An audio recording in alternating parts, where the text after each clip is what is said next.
Today we will be learning about the relationship between pet ownership and participation in sports.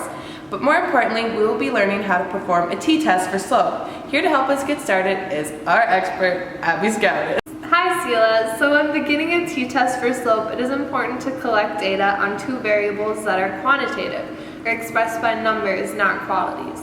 It looks like we'll be looking at the amount of sports played and the amount of pets owned. In collecting the data, we should make sure to take a random sample and independent sample, making sure that one person's response does not affect another person's response, as well as getting a good mix of people to represent the population. After we collect our data, it is helpful to put the data collected into two lists. List 1 being the x variable, or the explanatory variable, and list 2 being the y variable, or the resultant. We then can begin the Phantom's procedure. The first step is step P, which is naming our question. And our question for this test is, we will estimate the true population slope B. Following the P step is H, where we state our hypotheses. We'll make our null hypothesis B equals 0, meaning that there is no relationship between pets owned and sports played. Our alternative hypothesis will be B does not equal 0, showing that there is a relationship between these two variables. Next, we will state our assumptions, which can be expressed by the acronym LINER. L stands for linear.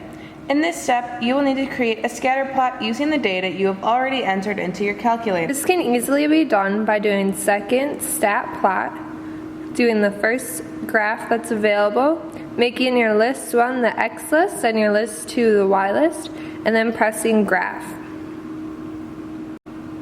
After reviewing the plot, we can conclude that this is true with our sample because the scatter plot appears linear or with no obvious curves. The next assumption is I, which stands for independence. We can easily satisfy this by doing the equation big N is greater than or equal to 10 times little n. Big N being the population and little n being the sample.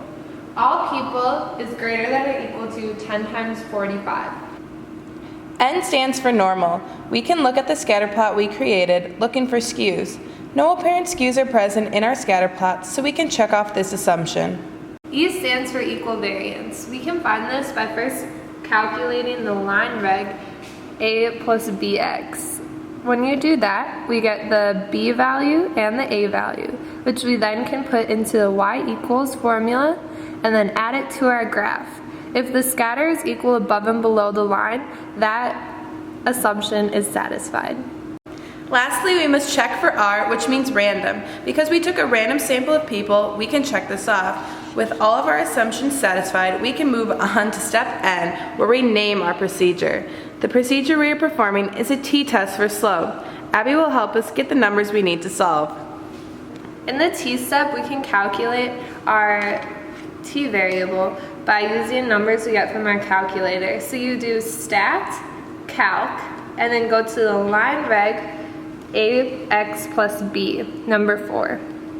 When you calculate this, it gives you all your variables that you need in order to solve that you can just plug into the equation, which is t equals b minus b over the standard error of b.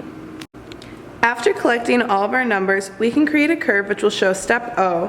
Our curve will be two-tailed since we don't know whether owning pets will increase sports participation or decrease participation. Then we can find the probability that t will be less than negative 0.1827 and the probability that t will be greater than 0.1827.